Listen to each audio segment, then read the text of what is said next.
When Representative Lewis passed, I took some time, as I often try to do when I can, to get to know the person better. I read his speeches and some of his writing and really gained a perspective on who he was, the beauty of who he was, that he was, he was someone that was a representative of civil rights from the earliest days, who suffered for it and yet found a way to work through the system, to become part of the system, and to make changes from within.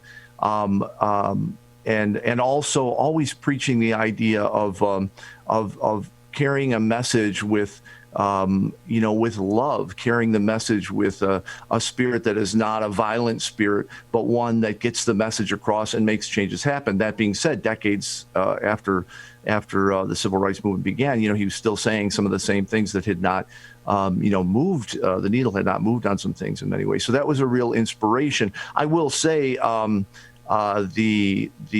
jazz music is a black music. I mean, the basis of jazz is African traditional rhythms and concepts. Those were distilled through the Latin countries and eventually came up to southern United States in New Orleans and some other places, and it became the basis of not only jazz but of course all American music. So the Detroit Jazz Festival Foundation, we made statements about the Black Lives Matter movement and things on our media, social media and website, but I took my time with that because I wanted to make it clear, we weren't doing it because we felt, we had just a need to do that to make a statement, but we had a responsibility because so much of the music that we love and support and our mission carries forward in education and performance is about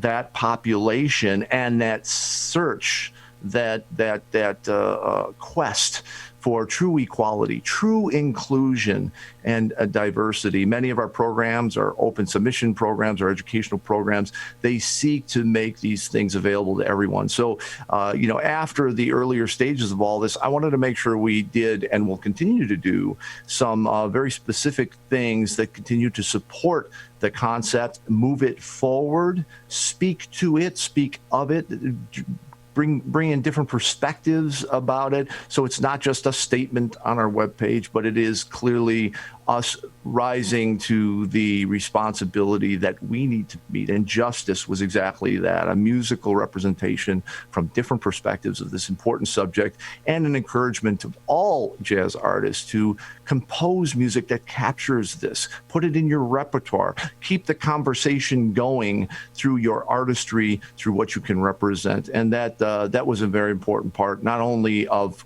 who we were this year, but who we always are and who we always will be.